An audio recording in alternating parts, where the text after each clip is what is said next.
Senseless sweat, their hearts aglow. Industrial souls forged in fire's embrace. Their lives entwined with steel's relentless pace. Hello, everybody, and welcome to another episode of Industrial Souls. This week, my guest on Industrial Souls is going to be Ste Baldwin, and he is with Maybe Hire.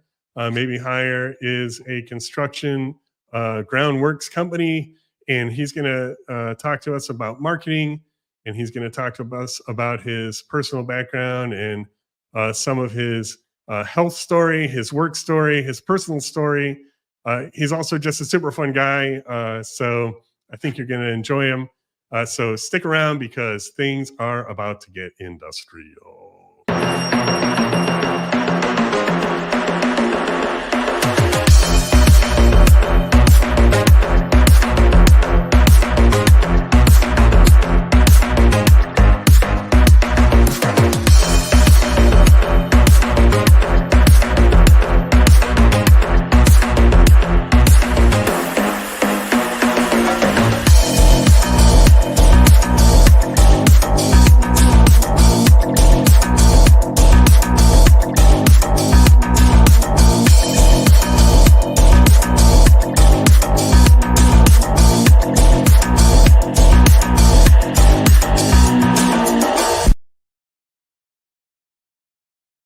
The man, the myth, the legend, Ste Baldwin. How you doing? Good. How are you? I'm doing good. Listen, we don't normally start right off with comments, but you already got people in the peanut gallery, which is awesome. So Right. You have Nick saying afternoon, gents. All right, Nick. Afternoon, Nick. And Samantha saying, Hi, Sam. yay, Ste, yay, Ste. Yeah, so awesome. You got a fan club going out there. So No. we were just chatting right before I started the show, and we were saying this is third time's the charm. We've tried to do this episode, I think, 3 times. And here we are, and we landed on lucky Friday the 13th, which I didn't even realize was today. So hopefully we won't have any weird goings on, the curse of the mummy or anything come back and strike us. But anyhow, thank you for sticking with me and coming on the show and, just joining us today. Thanks a lot. No problem. Yeah, glad we can finally do it. I know we've tried so many times. Yeah. Listen, you've got more comments. This is crazy. People love you, Ste. All right. So basically, just for all the people out there in LinkedIn TV land, why don't you just give us a rundown of who you are, what you do, and kind of your backstory, how you got into doing marketing for Maybe Hire. Okay, big question. So yeah, Start off at birth. Okay, I'll try. I was born the son of a. No, I'm kidding. So go ahead. I already interrupted you. Sorry. It's okay. Yeah, so I'm Ste. I work in the construction industry and done marketing the whole time. So went to university in Preston in the UK. Finished that. Got into the world of marketing. Worked in education, recruitment, accountancy, and I've been in construction for 8 years plus now, working in a variety of different roles. Currently working as a category manager for a specific category within the business. So tell us about what your company does, because I think it's kind of fascinating. I know a little about it, but why don't you tell us what you guys do? Yeah, so the official term of what we do is called temporary works. But what that means is we provide equipment for people to use when they're working in construction. So that could be they're creating an excavation in the ground and they need equipment to support the sides of the excavation so it doesn't cave in. Or it could be that they need a temporary bridge and we'll supply one of our bridges and install that for you. Or it could be helping to make a building structurally sound as well. So there's lots of that's going on, and we even have equipment that can monitor everything that's happening with all the equipment as well, so we know exactly what's happening all the time. Yeah, and I've seen some of the pictures you've posted, and we're not talking about just like a little ditch. We are talking about massive excavations, and some of these systems are are huge, like for high rises and things like that, I assume. But I know Yeah, I've seen some of these pictures. yeah, we've done some really amazing projects over the years. One of the ones we've been talking about most recently is down in London, and it was 30 meters deep. I think Wow. over 100 meters wide, with huge what we call props that go across the excavation and Yeah. keep it from falling in, so that all the workers can go inside. I think they were creating a basement like a car park, so they were creating Right. a 3-story car park underneath what will be a skyscraper in years to come. So it's really interesting stuff. Yeah, it's pretty fascinating. I guess because it's in the ground, like in the end, when that thing's built, you don't see the part that you guys did because you're temporary by the Yeah, even in the very name of the kind of service you provide is temporary, but obviously it's critical because lives are at stake. You're really kind of a safety. Uh, Among other things, I mean, it's a big safety concern, and you guys are in there essentially protecting people from getting killed, more or less, right? yeah, pretty much. It's all around safety. That's the whole point of what we do, is to create working environments that are safe for people. And yeah, there's I've lost my train of thought there. What was I going to talk about? But it's That's okay. That happens to me all the time. Yeah. yeah, So, in marketing these kind of products, I'm curious, like, what your approach is in marketing. Like, how do you market these kind of huge?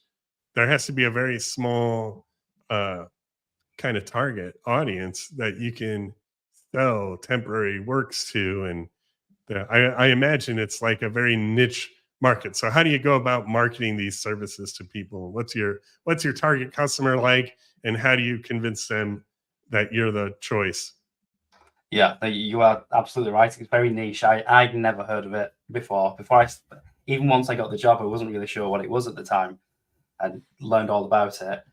Um, One of the key ways that we do this is by social proof. So showing people the case studies that we've done, trying to get some drone footage of what we've done, talking about all the Yeah. engineering that went on behind it, but trying to show people as best we can is one of the best ways that we can do it. We try to talk about how we don't want to talk about our products all the time, so we try to talk about how the application of the products that we supply can benefit the customer. And it tends to be B2B customers. It's subcontractors in the construction industry, but it could also be on major projects like HS2, which is the high-speed rail project in the UK, down to there's a leak in somebody's garden and they need help with that being excavated. So there's loads that goes on in the industry.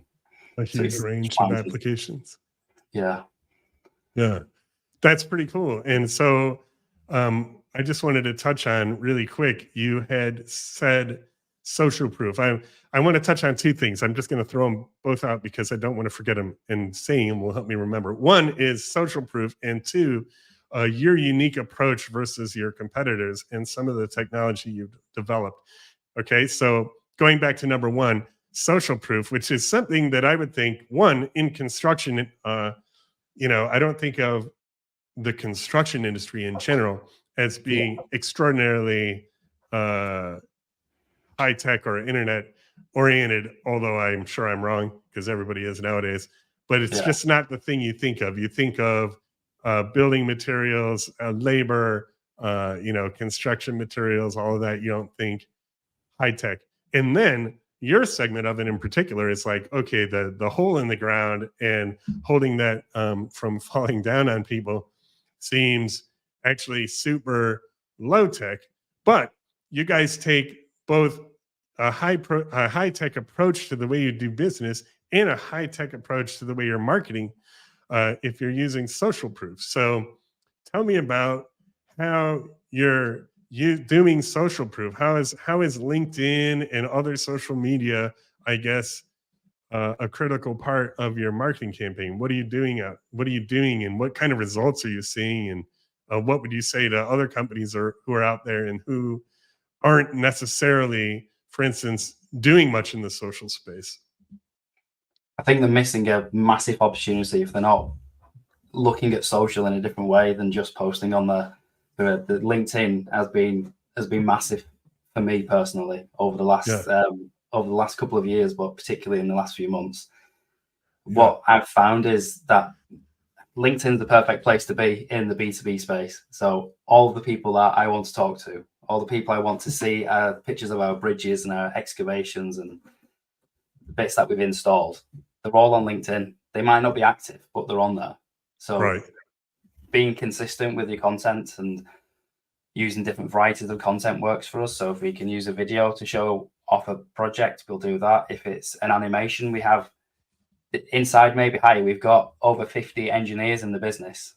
We've got structural engineers, mechanical engineers, and they're all highly qualified people. And they're the people that are designing these excavations for us day in, day out, all the bridges and the facade retention projects. So showing people that we've got those types of people in our business and what they can produce for us is something that we try to rely on as much as possible, as well as manufacturing our own products. So we do create a lot of our own kit. So we have people who are literally on the other side of the car park welding the kit together from scratch from designs that we've designed. So it's a full package really what they get from us.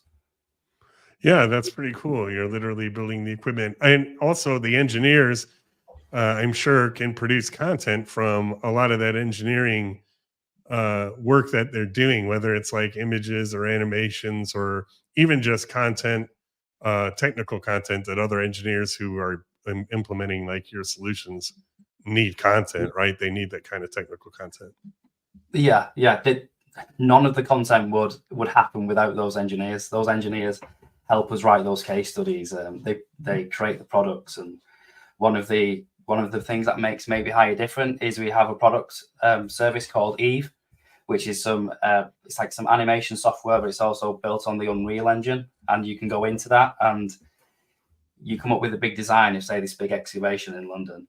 And we put it into our Eve software, which is built in, I'm probably not doing it justice, but in that gaming software. So you can go in there, you can use a VR headset, you can look around the excavation of what it would actually look like when you're in there. So you can see all of the equipment, you can move around, you can move bits around.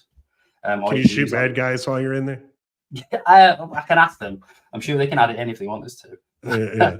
But no, keep going. Sorry. Yeah, no, it's good. It's really good for like pre-tender stages when our customers are trying to win that big project. We can come in at the beginning and really work with them early on, come up with whatever the scope is, and then they can take that to their customer and show them what it would look like. Once you can see it, it's a lot easier to kind of imagine what's going to happen, and it helps you kind of work out what might go wrong and catch those things before they happen as well.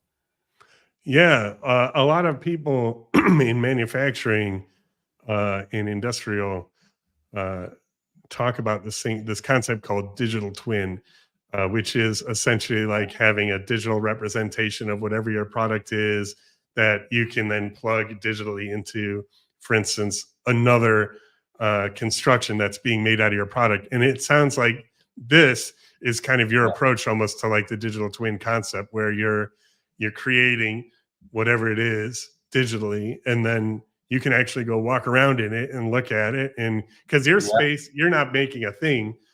I mean, it is a thing, but it's like a huge environment when you're done with it. Yeah, it's exactly that. We use the term digital twin quite a lot within the business, and it's exactly what they're creating, and we can change it on demand. So if they want to add a bit to a project or take something away, or they don't want to use as much equipment, we can try that for them and see if it'll work. And our engineers are always on hand and coming up with all the different changes for them. Another comment. Emma says, great insights, Steve. Thank you. Yeah, I think what I think is really cool in your story already so far is when you take something as, okay, don't hold this against me, but you take something that sounds as low tech as like the digging the hole in the ground part of construction. I know you're not excavators, but you take that part, or maybe you are excavators too, I don't know. And then you turn it into something so high tech, right? Where it's like the highest tech kind of all the technology applications apply to something as simple as the hole in the ground where you're going to put the car park. I think that juxtaposition of those two things, that what you might think is a low tech kind of problem to solve, but really you're applying all this high tech not only to the engineering, the creation of the product, the visualization, but also to the sales process and to the marketing process, because you're going out there where people are on the social media platforms and bringing this information out to them. That whole kind of combo, that juxtaposition, I think is super cool. Do you guys do the excavation part of it, or do you work with other excavators? We don't do the excavation of it, but one thing that we have that other companies don't have is we have a team that will install our equipment on your behalf. So if they want a temporary bridge, we can go and install the temporary bridge for them. So we'll take all of our own kit, all of our own guys, and they'll go and install the whole thing for them. They'll maintain it, they'll come back and check on it, and they'll take it down when it's finished as well. So it's the only thing we don't do is probably dig the hole, but everything else we do. But one thing that I never realized until even a couple of weeks ago is that when you have these excavations in London, you just have cardboard. You have wooden hoardings at the side of them, and people were walking to work and they won't realize at the side of them there's a 30-meter hole. There's all this work going on underneath. And it was only the other week I realized it, which kind of blew my mind for a little bit, because I've never thought about it like that before. You're walking along the edge of a hole that's 30 meters deep, and the only thing stopping you is like 3/4 inch of plywood. Yeah, it's really interesting. Yeah, but some of the things that I've learned is I always just thought digging a hole was digging a hole, but I never realized how dangerous digging a hole could be. And it's really dangerous. People can really hurt themselves, and there's unfortunate fatalities every year. But with this type of equipment and this kind of approach, it's reducing the number all the time, which is good to see. Which kind of hits home why it's important, really. It does, actually. Yeah. I think really your particular product in the construction industry, it really seems like the main benefit of it is it makes the construction environment safer, so that you don't have collapses or cave-ins or whatever while you're digging, especially these massive foundations, which would be kind of catastrophically dangerous if it collapsed. I mean, like you're even saying, the fact that you can create a 30-meter deep hole in the middle of London that somebody is walking next to safely, that it's not, for instance, all just going to fall down in there at any moment if it rains or the wind blows the wrong way. That is a feat. That's an engineering feat to be able to pull that off. When you see the constraints that the engineers are under when they come up with these designs, they could be digging this excavation, and at the side of it, you've got a listed building that can't be damaged in any way. And the tolerance might be that the ground can't move more than 5 millimeters. And that's just extraordinary, thinking there's this big hole, there's all this equipment in, and everything around it can't move by even 5 mil, or else it could damage the structural integrity of everything around it. And that's when you get more and more into it, it gets more and more, you think it's just a hole, don't you? But then it turns into all this other stuff. Yeah. Wow, that's fascinating. Yeah, I think that's one of the things about almost every industry that I think is interesting. When you start poking around in it, you realize how much detail, how much engineering there is behind things you just take for granted. The hole that is being held up isn't even going to be there when the building is done. All that stuff will be out of there, and it'll be filled in with a parking deck or whatever is in there. But the amount of engineering that goes into making sure that you can do this massive work and not move the ground 5 millimeters around it is actually super, super impressive when you think about it. Because if you think there's a real old, like 100-year-old museum at the side of it, nothing in that can move why this goes on. So we have to make sure that all the equipment is going to be up to task, and it's going to do what it says it's going to do. Yeah. So that's cool. So you guys bring all that cutting edge technology, engineering support, digital twin, product environment visualization, and your cutting edge to marketing to differentiate you from all the other competitors that are out there Yeah. trying to sell the same thing to the same people. So Yeah, absolutely. yeah, You that's said a it great better than I story. could. No, you said it. I didn't say it. Also, I want to also talk about something else. So we're in the same LinkedIn group together. So I have the benefit of knowing a little bit about you. This isn't the first time we've talked, but on your LinkedIn, you make a lot of Iron Man references, and you have your infamous tagline about being embarrassed in front of the Wizards, which is an Iron Man quote. So tell us some more about that, because I think that's an interesting part of your personal backstory. Yeah, so it's we've been on a kind of social selling journey together, working with Nick Rayburn and Yeah. a few other people on the Nick. Hero Quest, which has been fantastic for me. I know Yeah, it me has too. as well. Oh yeah. So Very good. Highly recommended. Go out there and check out Nick Rayburn. We're absolutely, yeah, got to do it. It's I was trying to learn more about myself during this course, throughout the social selling, trying to find out who I was and what was important to me, and really start to kind of hammer in on that and try and build my confidence in social, because it's nerve wracking, isn't it? Like sitting here today on a live LinkedIn live in front of all these people. I wouldn't have done that 6 months ago. So this is something completely different. And nobody watches my show, Steve, so you're totally safe. Don't worry about it. Nick's watching it. He's listening while he's driving. It's been a big confidence builder for me going on the social selling stuff. The Iron Man reference was a joke between my friends that when I was 25, I had to have a pacemaker fitted due to heart problems, and they had a bit of a joke, took the mick a bit out of it. And as I was trying to find something that would make me stand out on LinkedIn, I remembered that phrase from Iron Man and stuck it in there. But people talk about it all the time. I've been to events and all over the place, and people will come up to me and ask me about the reference, or it's either I get it or like, what's up with you? What the hell are you doing on LinkedIn with these weird phrases? But it makes people remember, and they talk to me a lot. And as I've learned more about the social selling, I've done a lot more content. My content's worked a lot better, and I've really refined what it is that I want to talk about. It's not just talking about what I do at work or reposting from the company page. It's talking about myself. It's talking about what I'm interested in, and just being confident for me being who I am. And if I want to talk about something, then having the confidence to do it. Really, it's been huge. Really. Yeah, I agree. I feel like it has, for me also, been super informative, challenging, and freeing in a lot of ways to go through that course, which we did together, which was actually a lot of fun. Yeah. Also, and made some great friends like yourself, who now here we are talking in front of other people. Right. Nick says, I'm driving and listening. So just so we know,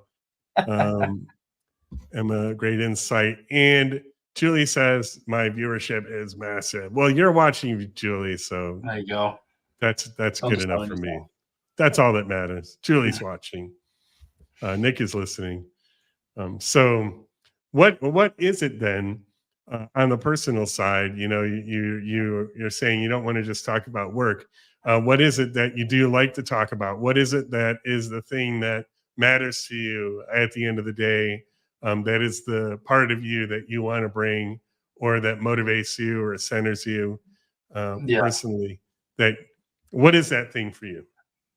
It probably sounds like something that everyone would say, but it all comes down to family. So it comes down to my wife and my two children, and what we do together outside of work. And that's kind of brings a lot of the stuff that I want to talk about kind of into focus, and what I want to talk about. So it could be like mental health. So I've gone through stuff with mental health and learned a lot about it, and I've been able to help people with that by talking about it on LinkedIn, which was nerve-wracking, but I've had quite a few people get in touch afterwards and say thanks for talking about it, and then they talk about their journey with it as well.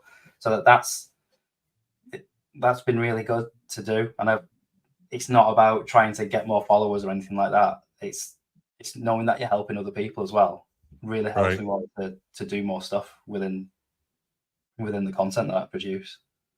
Yeah. And how have people at your business where you work been? How have they been? If you can talk about this, I didn't vet this question with you before, so if you have to punt, that's okay. But how have they been with you posting personal stuff and being probably the most visible? I don't know. Are you the most visible person in the company on LinkedIn? At least Uh, being one of the most. I probably am. Whether that's a good thing or not, I don't know. I don't know. But to be honest, maybe Hire have been super supportive of the whole thing, and they know that I'm doing it because I want to show the business the power of social selling and what it can do. But from a personal level, I've had people who I didn't know in the business come and talk to me and say that they'd seen a post that I'd done, or they can see that I'm being active on it. I've had people ask me to kind of show them what to do because they want to do it and they want to go. So it's been a bit touching sometimes, because it's been like people have said things like, "Oh, I really admire what you're doing," and it feels like a big compliment for what feels like not other people do other bigger things. But if it's helping people and it's proving something to the business, then I'm all for it. But yeah, I was a bit nervous at first. So we have a new Maybe Hire was recently acquired by a company called Perry, and we now get to talk to those people quite often. And the MD of the new new owner came in to see us, and as I was walking past him, he said, "Oh, I've been watching you on LinkedIn." And I thought, "Oh, what's the last thing that I posted?" But he obviously was okay with it, so it's good overall. It's good. It's good. Yeah, and actually, I mean, I've honestly, as somebody, I'm not your target market, but I've learned a lot about temporary works from your posts. Honestly, I actually really like your style because which one of the this question won't make any sense for people who haven't been in Nick's course, but are you a wizard, an elf, or a warrior? Which one was which post? No, which one are you? The Oh, I'm wizard? more of like the heart type of stuff. Yeah, that's what I Yeah, figured. yeah, I figured because that's how it feels when you look at yeah, your LinkedIn posts. Uh, it has a lot of heart, and it feels very real, not vulnerable like in a lame way, but yeah, like just real and sincere. But then you still pepper in these posts about your products and stuff. But at that point, I feel like, oh, uh, it's Ste. I'm interested in this. yeah, I'll read these posts just because I've gotten to know you over LinkedIn entirely. And be yeah, like, okay, uh, I've learned a ton actually about temporary yeah. work. So I'm sure it's getting out there. Yeah, yeah. When I think about some of the temporary works posts I've done compared to the complete other side, like being on the hamster wheel and falling over and putting that I on know LinkedIn. I should have brought that video up here, but I didn't want to haunt you with it. But that was an It was awesome okay. post. I'd already been haunted with it on Instagram, so I thought I may as well just share it with LinkedIn as well. But Yeah, it kind of brings your personality through as well. So I didn't mind too much. It made yeah, everyone laugh. The kids loved it. yeah. I bet. Yeah. Yeah. You do some posts with your kids, and you've talked about your cricket games and different Yeah. things like that, and I think that just gives it just makes you a person. I've talked to a lot of different marketing people. Marketing is what my background is, and just the constant. There's been such a press for so long towards the content. It was advertising for a long time. Then it was just being on the internet. Then it's like content generation, and I think we finally moved around to where it's like with AI just really coming and growing and dominating content, we've come all the way back to just being a human being in front of other Yeah. human beings, and I really feel like it's just refreshing that marketing and sales has kind of come full circle back to just get more people out there being human, and Yeah. telling their story. You can't chat GPT your way into that. It's just real humans, real lives. Yeah, that's one of the things that I was really nervous about when I started. Was I wanted it to feel sincere. I didn't want it to look fake and cheesy in any way. So I think just thinking about who I am and being confident with what it is I want to talk about, and then putting that into the content when I write it or I design something, I think it comes through without you even noticing. I think you can spot a kind of a fake post a mile away if you're going to spend a bit of time on it. It brings out your personality. It does. I have to admit, I'm more of the head content type Yeah. person. So that kind of thing doesn't totally come naturally to me, and is difficult. And I don't do it as well or as often as you do, because that's where your natural bent is. But I think the way you do it brings a ton of humanity into your feed, and then that absolutely has business benefits.